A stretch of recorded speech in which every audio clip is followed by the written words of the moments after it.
हरिः ओम्।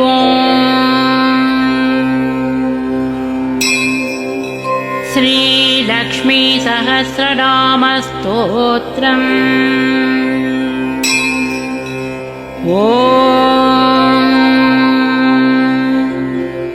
अस्य श्री लक्ष्मी दिव्य सहस्रनामस्तोत्रमहामन्त्रस्य आनन्दकर्दमचिक्लीतेन्दिरा सुतादयो महात्मानो महर्षयः अनुष्टुप्छन्दः विष्णुमायाशक्तिः महालक्ष्मीः परादेवता। श्री महालक्ष्मी प्रसादद्वारा सर्वेष्टार्थसिद्ध्यर्थे जपे विनियोगः।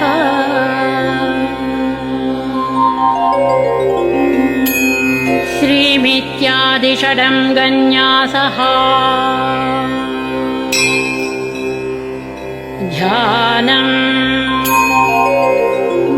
पद्मनाभप्रियां देवीं पद्माक्षीं पद्मवासिनीं पद्मवक्त्रां पद्महस्तां वन्दे पद्मामहर्निशम्।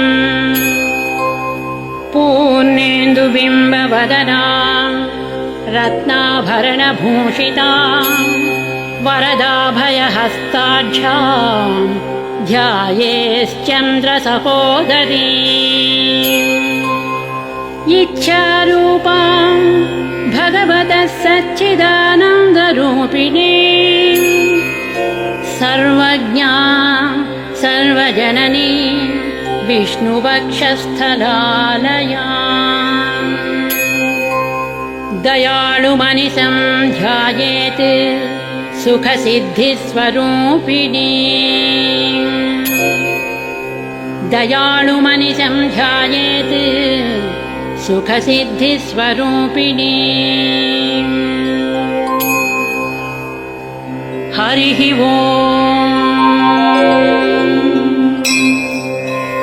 नित्यागतानं तदित्या नन्दिनी जनरञ्जनी नित्यप्रकाशिनी चैव स्वप्रकाशस्वरूपिणी। महालक्ष्मीर्महाकाली महाकन्या सरस्वती भोगवैभवसन्धात्री भक्तानुग्रहकारिणी। ईशावास्या महामाया महादेवी महेश्वरी हृल्लेखा परमाशक्तिः मातृका बीजरूपिणी। नित्यानन्द नित्यबोध नादिनी जनमोदिनी सत्यप्रत्ययनी चैव स्वप्रकाशात्मरूपिणी।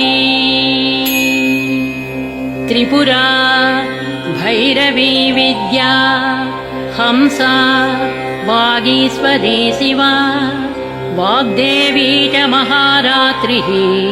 कालरात्रिस्त्रिलोचना। भद्रकाली कराळी च महाकाली तिलोत्तमा काली कराळवक्त्रान्ता कामाक्षी कामदा शुभा। चण्डिका चण्डरूपेश चामुण्डा चक्रधारिणी त्रैलोक्यजननी देवी त्रैलोक्यविजयोत्तमा। सिद्धलक्ष्मीः क्रियालक्ष्मीः मोक्षलक्ष्मीः प्रसादिनी उमा भगवती दुर्गा चान्द्री दाक्षायणी शिवा। प्रत्यङ्गिराधरा वेला लोकमाता हरिप्रिया पार्वती परमादेवी ब्रह्मविद्या प्रदायिनी अरूपा बहुरूपा च विरूपा विश्वरूपिणी पञ्चभूतात्मिका वाणी पञ्चभूतात्मिका परा कालिका पञ्चिका वाग्मी हविः प्रत्यधिदेवता देवमाता सुरेशाना वेदगर्भाम्बिका धृतिः संख्याजातिः क्रियाशक्तिः प्रकृतिर्मोहिनी मही यज्ञविद्या महाविद्या गुह्यविद्या विभावरी ज्योतिष्मती महामाता सर्वमन्त्रफलप्रदा दारिद्र्यध्वंसिनी देवी हृदयग्रन्थि भेदिनी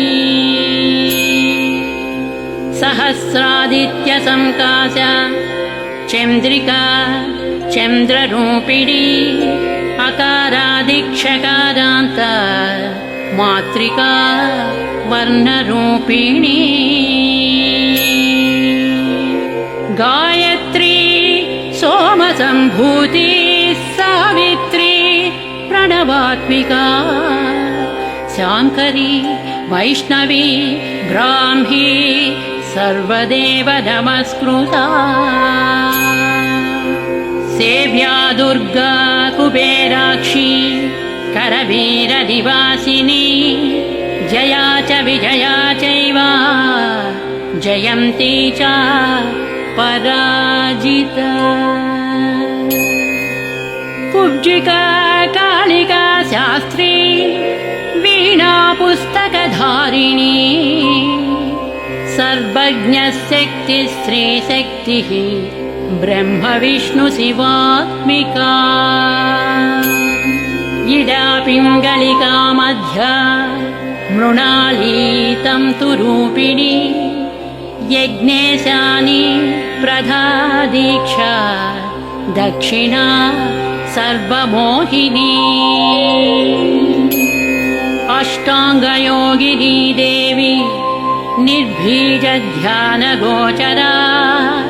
सर्वतीर्थस्थिता शुद्धा सर्वपर्वतवासिनी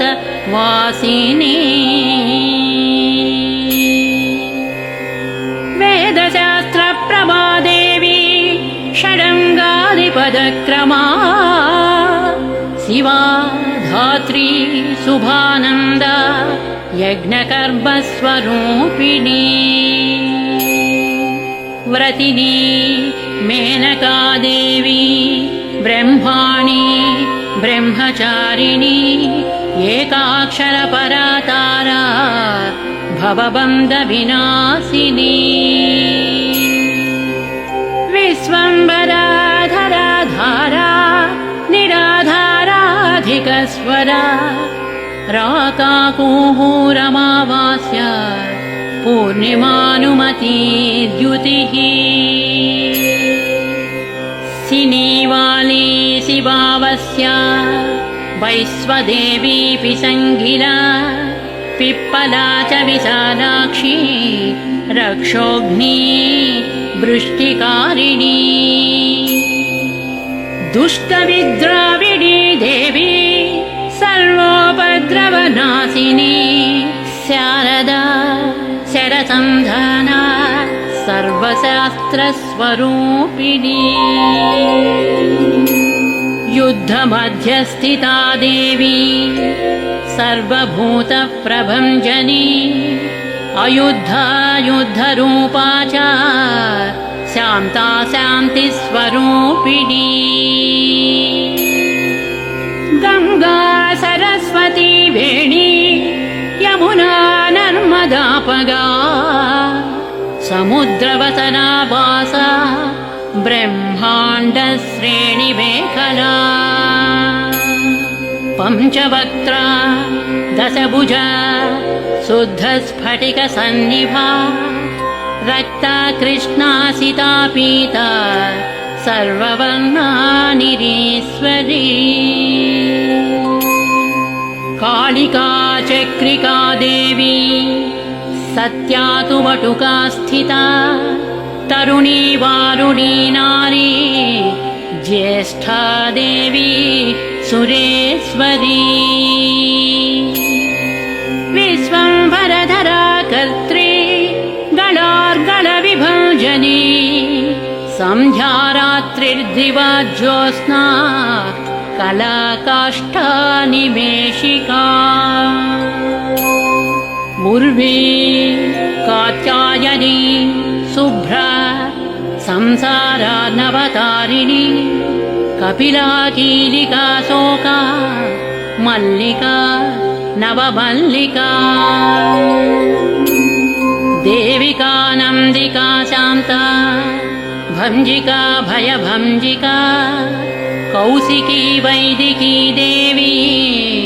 सौरी रूपाधिकातिभा दिग्वस्त्र नववस्त्रा च कन्यका कमलोद्भवा श्रीसौम्यलक्षणातीता दुर्गा सूत्रप्रबोधिका श्रद्धा मेधा कृतिः प्रज्ञाधारणा कान्तिरेव च श्रुतिः स्मृतिर्धृतिर्धन्या भूतिरिष्टर्मनीषिणी विरक्तिर्व्यापिनी माया सर्वमाया प्रभञ्जनी माहेन्द्री मन्त्रिणी सिंही चेन्द्रजाल स्वरूपिणी अवस्थात्रय निर्मुक्ता गुणत्रय विवर्जिता ईषणत्रय निर्मुक्ता सर्वरोग विवर्जिता योगी ध्यानान्तगम्या च योगध्यानपरायणा त्रयीशिखा विशेषज्ञा वेदान्तज्ञानरूपिणी भारती कमला भाषा पद्मा पद्मावती कृतिः गौतमी गोमती गौरी ईशानी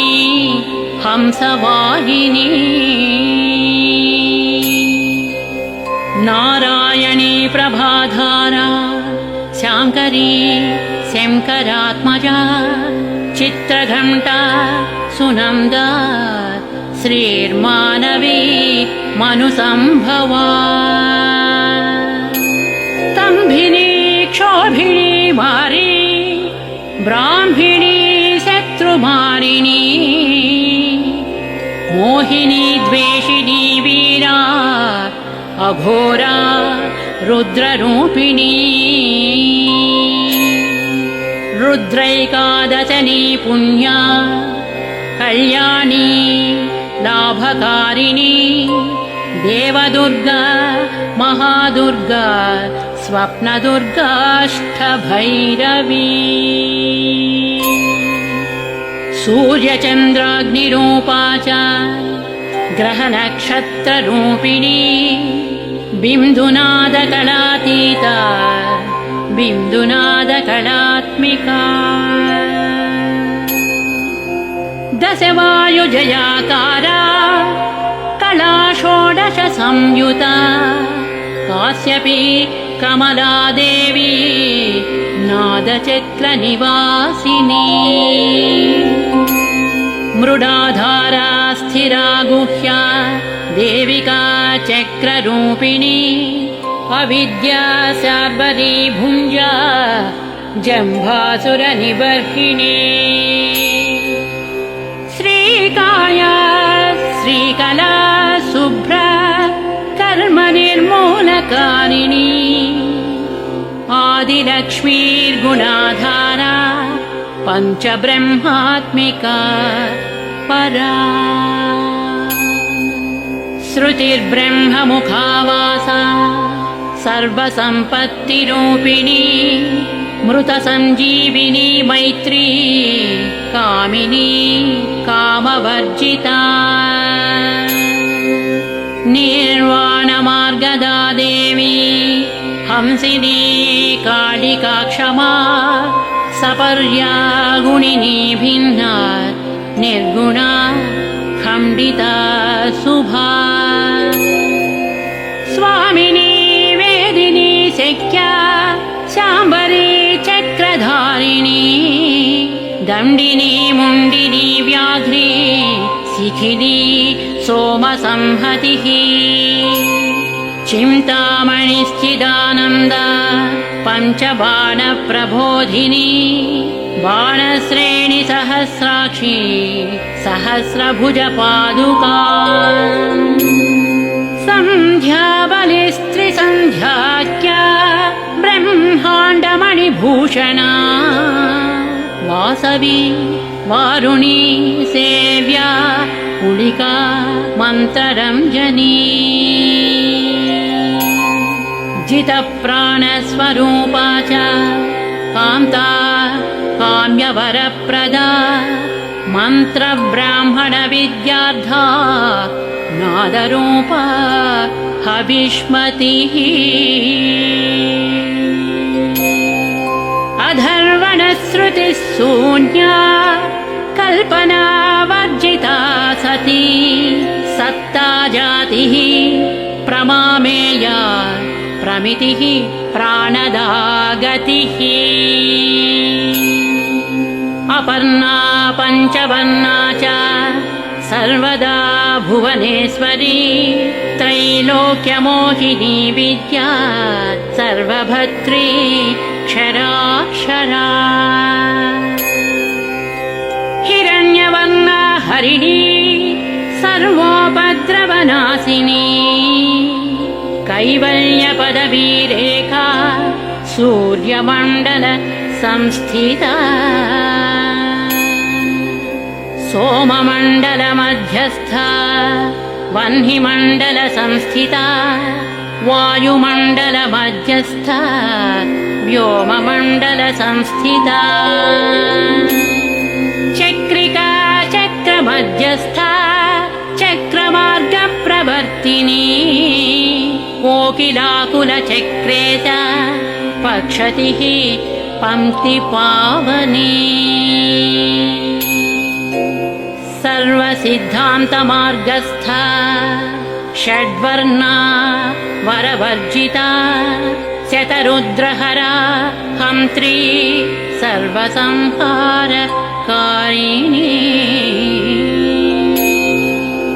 पुरुषा पौरुषी तुष्टिः सर्वतन्त्रप्रसूतिका अर्धनारीश्वरी देवी सर्वविद्याप्रदायिनी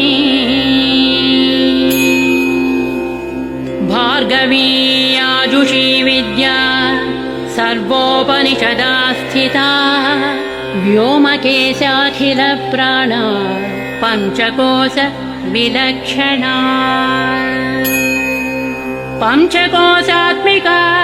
प्रत्यक् पञ्चब्रह्मात्मिका शिवा जगज्जराजनित्री च पञ्चकर्म प्रसूतिका वाग्देव्याभरणाकारा सर्वकाम्यस्थिता स्थितिः अष्टादश चतुष्षष्टिपीठिका विद्यया युता कालिका कर्षणश्यामा यक्षिणी किन्नरेश्वरी केतकी मल्लिका शोका वाराही धरणि ध्रुवा नारसिंही महोग्रास्या भक्तानामार्तिनाशिनी अन्तर्बला स्थिरा लक्ष्मीः जरामरण नाशिनी श्रीरङ्गिता महाकाया सोमसूर्याग्निलोचना अदितिर्देवमाता च अष्टपुत्राष्टयोगिनी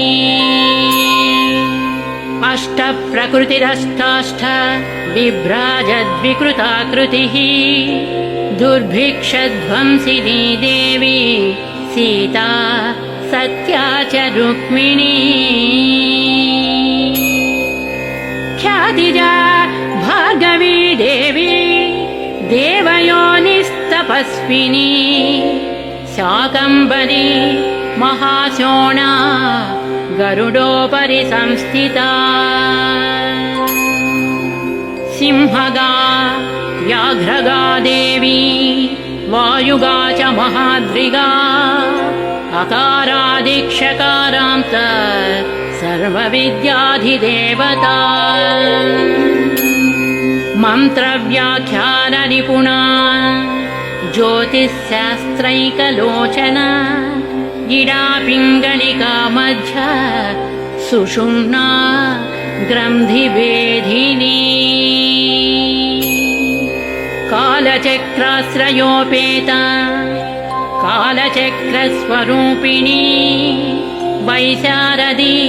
मतिश्रेष्ठा वरिष्ठा सर्वदीपिका वैनायकी वरारोहा श्रोणीवेला बहिर्बलिः जम्भिनी जृम्भिनी जृम्भकारिणी गणकारिका शरणी चक्रिकानन्त सर्वव्याधिचिकित्सकी देवकी देवसंकासा वारिधिः करुणाकरा सर्वरी सर्वसम्पन्ना सर्वपापप्रभञ्जनी एकमात्रा द्विमात्रा च त्रिमात्रा च तथा परा अर्धमात्रा परा सूक्ष्मा सूक्ष्मार्धार्धपरा परा एकवीरा विशेषाख्या षष्ठीदेवी मनस्विनी नैष्कर्म्या निष्कलालोका ज्ञानकर्माधिका गुणा सबन्ध्वानन्दसन्दोहा व्योमाकारा निरूपिता गद्यपद्यात्मिका वाणी सर्वालङ्कारसंयुता साधुबन्धपदन्यास सर्वौका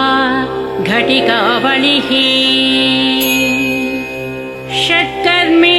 कर्कशाकारा सर्वकर्म विवर्जिता आदित्यवर्णा च पर्णा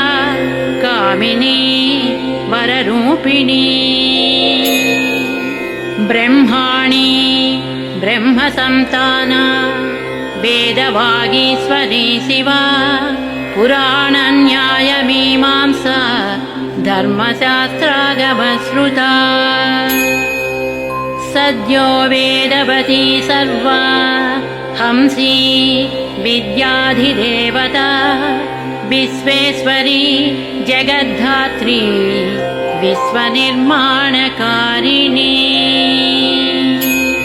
वैदिकी वेदरूपा च कालिका कालरूपिणी नारायणी महादेवी सर्वतत्त्वप्रवर्तिनी वैदिकी वेदरूपा च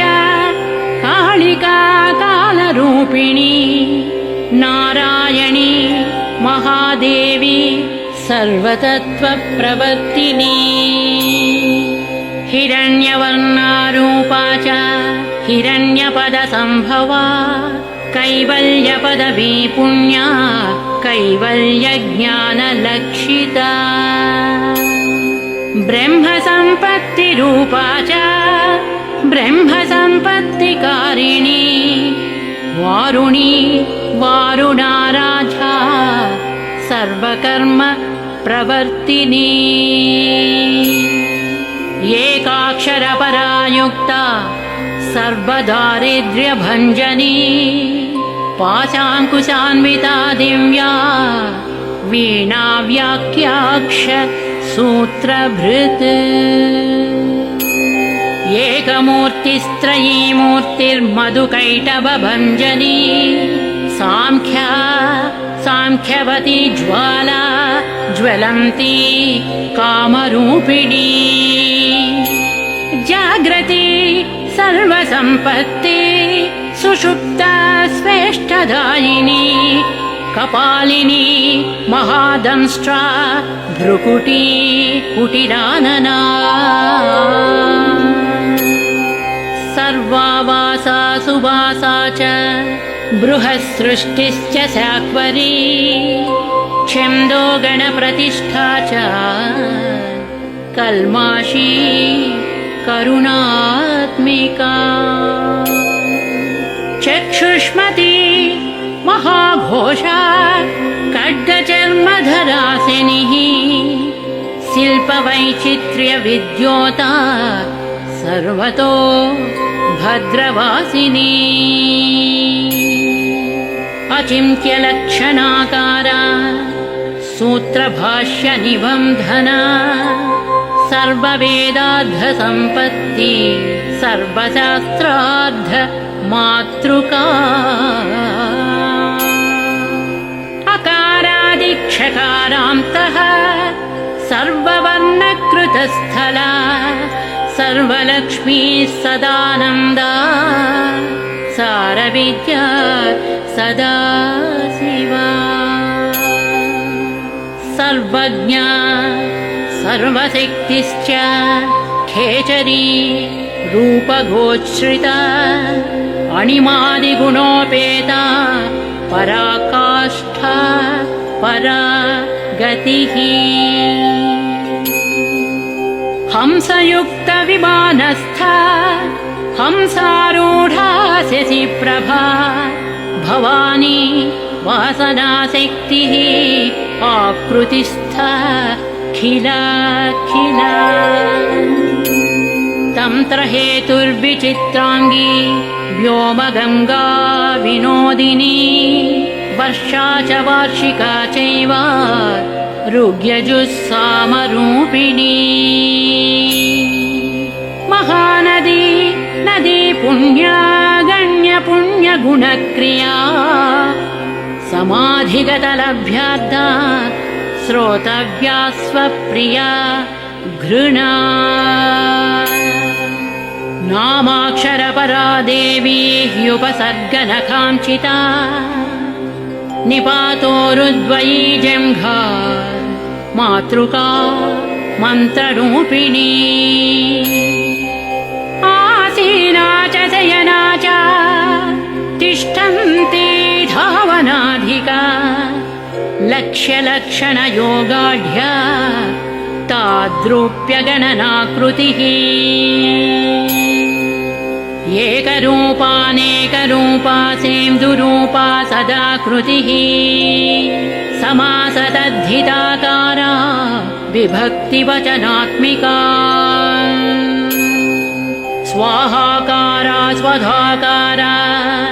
श्रीप्रत्यर्धाङ्गी नन्दिनी गम्भीरा गहना गुह्या योनिलिङ्गार्धधारिणी शेषवासुकि संसेव्या चपलावरवर्णिनी कारुण्यकार सम्पत्तिः कीलकृन्मन्त्रकीलिका शक्तिबीजात्मिका सर्वमन्त्रेष्ठाक्षयकामना आग्नेयी पार्थिवा आप्या वायव्या व्योमकेतना सत्यज्ञानात्मिकानन्दा ब्राह्मी ब्रह्मसनातनी अविद्यावासना माया प्रकृतिः सर्वमोहिनी शक्तिर्धारणशक्तिश्च चिदचिच्छक्तियोगिनी वक्त्रारुणा महामाया मरीचिर्मदमर्दिनी विराट् स्वाहा स्वधा शुद्धा निरूपाप्तिः सुभक्तिगा निरूपिताद्वयी विद्या नित्या नित्यस्वरूपिणी वैराजमार्गसञ्चारा सर्वसत्पददर्शिनी जालन्धरी मृडानी च भवानी भवभञ्जनी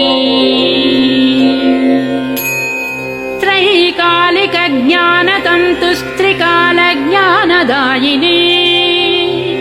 नादातीता स्मृतिः प्रज्ञाधात्रीरूप त्रिपुष्करा पराजिता विधानज्ञा विशेषितगुणात्मिका हिरण्यकेशिनी हेमा ब्रह्मसूत्रविचक्षणा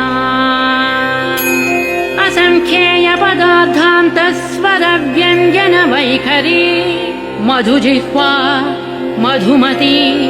मधुमासोदय मधुः माधवी च महाभागा मेघगम्भीरनिस्वना ब्रह्मविष्णुमहेशादि ज्ञातव्यार्धविशेषगा नाभौ वह्निशिखाकारा ललाटे चन्द्रसन्निभा भ्रूमध्ये भास्कराकारा सर्वताराकृतिर्हृदि कृत्तिकादिभरण्यन्त नक्षत्रेष्ट्यर्चितोदया ग्रहविद्यात्मिका ज्योतिर्ज्योतिर्विस्मृतिजीविका ब्रह्माण्डगर्भिणी बाला सप्तावरणदेवता वैराजोत्तमसाम्राज्या कुमार कुशलोदया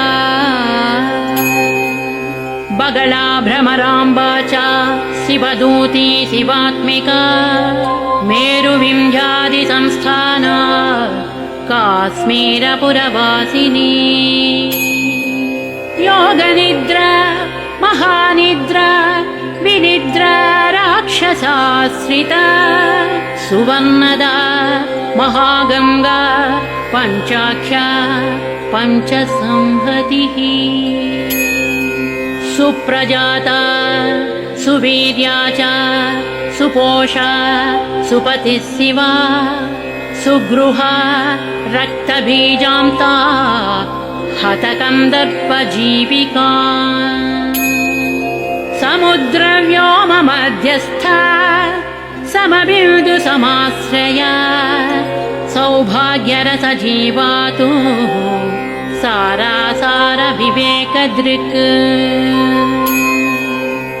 त्रिविल्यादिसुपुष्टाङ्गा भारती भरताश्रिया नादब्रह्ममयी विद्या ज्ञानब्रह्ममयी परा ब्रह्मनाडीनिरुक्तिश्च ब्रह्मकैवल्यसाधना कालकेयमहोदारा वीर्यविक्रमरूपिणी बडवाग्निशिखावक्त्रा महाकबलतर्पणा महाभूता महादर्प महासारा महाक्रतुः पञ्चभूता महाग्रासा पञ्चभूतादिदेवता सर्वप्रमाण सम्पत्तिः सर्वरोगप्रतिक्रिया ब्रह्माण्डान्तर्बहिर्व्याप्ता विष्णुवक्षो विभूषिणी शाङ्करी विधिवक्त्रस्था प्रवरा वरहेतुकी हेममाला शिखामाला त्रिशिखा पञ्चलोचना सर्वागम सदाचार मर्यादायातु भञ्जनी पुण्यश्लोकप्रबन्धाढ्या सर्वान्तर्यामिरूपिणी सामगानसमाराध्या श्रोतुकर्णरसायना जीवलोकैक जीवातुर्भद्रोदारविलोकना तटित्कोटिलसत्कान्तिस्तरुणी हरिसुन्दरी मीननेत्रा च सेन्द्राक्षी विशालाक्षी सुमङ्गला सर्वमङ्गलसम्पन्ना साक्षान्मङ्गलदेवता देहहृद्दीपिका दीप्तिर्जिह्वा पापप्रणाशिनी अर्धचन्द्रोल्लसद्दंष्ट्रा यज्ञवाटी विलासिनी महादुर्गा महोत्साह महादेव बलोदया डाकिनीढ्या शाकिनीढ्या हाकिनीढ्या समस्तजुट निरङ्कुशानाकिवन्द्या षडाधाराधिदेवता भुवनज्ञाननिःश्रेणिः भुवनाकार वल्लरी शाश्वती शाश्वताकारा लोकानुग्रहकारिणी सारसी मानसी हंसी हंसलोकप्रदायिनी चिन्मुद्रालङ्कृतकरा कोटिसूर्यसमप्रभा सुखप्राणिशिरोरेखा सदसदृष्टप्रदायिनी सर्वसाङ्कर्यदोषघ्नी ग्रहोपद्रवनाशिनी क्षुद्रजन्तुभयग्नी च विषरोगादिभञ्जनी सर्वसाङ्कर्यदोषघ्नी ग्रहोपद्रवनाशिनी क्षुद्रजन्तुभयग्नी च विषरोगादिभञ्जनी सदा शान्ता सदा शुद्धा गृहच्छिद्रनिवारिणी कलिदोषप्रशमनी कोलाहल पुरस्थिता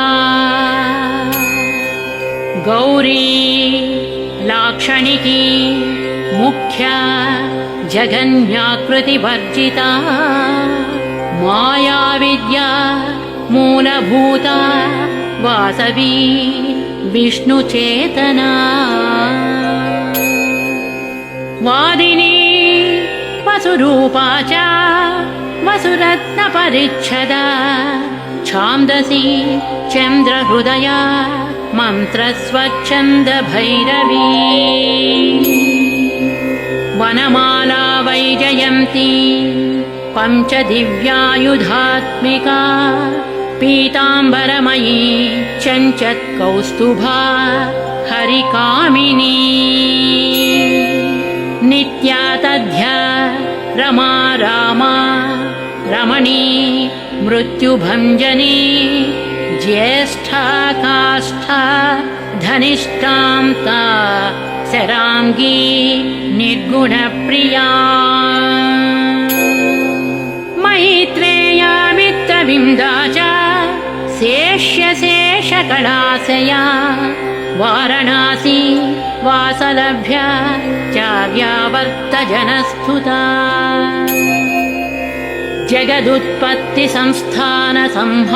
जगदुत्पत्तिसंस्थानसंहारत्रयकारणा त्वमम्ब विष्णु सर्वस्वम् नमस्तेऽस्तु महेश्वरी नमस्ते सर्वलोकानां जनन्यै पुण्यमूर्तये सिद्धलक्ष्मीर्महाकाली महालक्ष्मीर्नमोऽस्तु ते सद्यो जातादिपञ्चाग्निरूपा पञ्चकपञ्चिका यन्त्रलक्ष्मीर्भवत्यादि राध्याद्येते नमो नमः। सृष्ट्यादिकारणकारा वितते दोषवर्जिते जगल्लक्ष्मीर्जगन्माता विष्णुपत्नी नमोऽस्तुते। नवकोटिमहाशक्तिसमुपास्य पदाम्बुजे कनकः संवर्णरत्नाढ्य सर्वाभरणभूषिते अनन्तनित्यमहिषी प्रपञ्चेश्वरनायकी अत्युच्छ्रितपदान्तस्थे परमव्योमनायकी नाकपुष्टगताराध्ये विष्णुलोकविलासिनी वैकुण्ठराजमहिषी श्रीरङ्गनगराश्रिते रङ्गनायकि भूपुत्री कृष्णे वरदवल्लभे कोटिब्रह्माण्डादिसंसेव्ये कोटिरुद्रादिकीर्तिते मातुलुङ्गमयं खेटं सौवर्णचषकं तथा पद्मद्वयं पूर्णकुम्भं क्षीरं च वरदाभये पाशमङ्कुशं शङ्खं च चक्रं शूलं कृपाणिकां धनुर्बाणौ चाक्षमालां चिन्मुद्रामपि बिभ्रति अष्टादशभुजे लक्ष्मीः महाष्टादशपीठगे भूनीलादिसंसेव्ये च स्वामि चित्तानुवर्तिनी पद्मे पद्मालये पद्मे पूर्णकुम्भाभिषेचिते इन्दिरेन्दिराभाक्षी क्षीरसागर कन्यके भार्गवी त्वं स्वतन्त्रेच्छा वशीकृतजगत्पतिः मङ्गलं मङ्गलानां त्वं देवतानां च देवता त्वमुत्तमोत्तमानां च त्वं श्रेयः परमामृतम् धनधान्याभिवृद्धिश्च सार्वभौम सुखोच्छ्रया आम्दोलिकादिसौभाग्य मत्ते भाति महोदया पुत्रपौत्राभिवृद्धिश्च विद्याभोग बलाधिकम् आयुरारोग्यसम्पत्तिः अष्टैश्वर्यं त्वमेव हि परमेश विभूतिश्च सूक्ष्मात् सूक्ष्मतरा गतिः सदयापाङ्गसंदत्त ब्रह्मेन्द्रादिपदस्थितिः अव्याहतमहाभाग्यं त्वमेवाक्षोभ्य विक्रमा समन्वया च वेदानामविरोधात् त्वमेव हि निःश्रेयसपदप्राप्ति साधना फलरूपिणी श्रीमन्त्रराजराज्ञी च श्रीविद्याक्षयमकारिणी श्रीं बीजजपसन्तुष्टा ऐं ह्रीं श्रीं बीजपालिका प्रपत्तिमार्गसुलभा विष्णुप्रथमकिङ्करी क्लींकाराद्धसवित्री च सौमङ्गल्याधि देवता श्री षोडशाक्षरी विद्या श्रीयन्त्रपुरवासिनी श्री षोडशाक्षरी विद्या श्रीयन्त्रपुरवासिनी सर्वमङ्गलमाङ्गल्ये शिवे सर्वार्थसाधिके शरण्ये त्र्यम्बके देवी नारायणी नमोऽस्तु ते। पुनः पुनर्नमस्तेऽस्तु साष्टाङ्गमयुतं पुनः। सनत्कुमार उवाच एवं स्तुता महालक्ष्मीर्ब्रह्मरुद्रादिभिः सुरैः समद्भिरार्त्यै देवैश्च निःसत्त्वैर्भोगवर्जितैः ज्येष्ठाजुष्टैश्च निःश्रीकैः संसारास्वपरायणैः विष्णुपत्नी दधौ तेषां दर्शनं दृष्टितर्पणम्। शरत्पूर्णेन्दुकोट्याभा धवलापाङ्गवीक्षणैः सर्वां सत्त्वसमाविष्टांश्चक्रे हृष्टावरं ददौ। नमद्भिरार्तैर्देवश्च निःसत्त्वैर्भोगवर्धितैः महालक्ष्मीरुवाच नाम्नां साष्टसहस्रं मे प्रमादाद्वापि यः सकृत् कीर्तयेत् तत्कुले सत्यं वसाम्या चन्द्रतारकम्। किं पुनर्नियमाज्ञप्तुर्मदेकस्य रण्यस्य च मातृवस्थानुकम्पाहं पोषकी स्याम् अहर्निशम्। मन्नाम स्मरतां लोके दुर्लभं नास्ति चिन्तितम्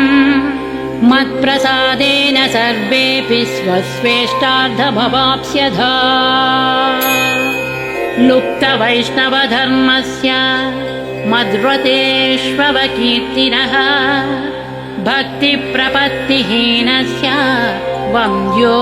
नाम्नां जपोऽपि मे। तस्मादवश्यं तैर्दोषैर्विहीनः पापवर्जितः जपेत् साष्टसहस्रं मे नाम्नां प्रत्यहमादरात्। साक्षादलक्ष्मीपुत्रोऽपि दुर्भाग्योऽप्यलसोऽपि वा अप्रयत्नोऽपि मूढोऽपि विकलः पतितोऽपि च अवसातु प्राप्नुयाद्भाग्यं मत्प्रसादेन केवलम्। स्पृहेयमचिराद्देवाः वरदानाय जापिनः। ददामि सर्वमिष्टार्थं लक्ष्मीति स्मरतां ध्रुवम्। ददामि सर्वमिष्टार्थं लक्ष्मीति स्मरतां ध्रुवम्। सनत्कुमार उवाच इत्युक्तां तर्धते लक्ष्मीः वैष्णवी भगवत्कला इष्टापूर्तं च सुकृतं भागधेयं च चिन्तितम्। स्वं स्वं स्थानं च भोगं च विजयं लेभिरे सुराः तदेतत् प्रदाम्यद्य लक्ष्मीनामसहस्रकम्। योगिनं पठति क्षिप्रं चिन्तितार्थान् वाप्स्यदा। गार्ग्य उवाच सनत्कुमार योगीन्द्र इत्युक्त्वा स दयानिधिः अनुगृह्य ययौ क्षिप्रं तांश्च 12 योगिनः। तस्मादेतद्रहस्यं च गोप्यं जप्यं प्रयत्नतः अष्टम्यां च चतुर्दश्यां नवम्यां भृगुवासरे पौर्णमास्याममायां च सर्वकाले विशेषतः जपेद्वा नित्यकार्येषु सर्वान् कामानवाप्नुयात् इति श्रीस्कान्दपुराणे सनत्कुमारसंहितायां श्रीलक्ष्मीसहस्रनाम मन्त्रस्तोत्रं समाप्तम्।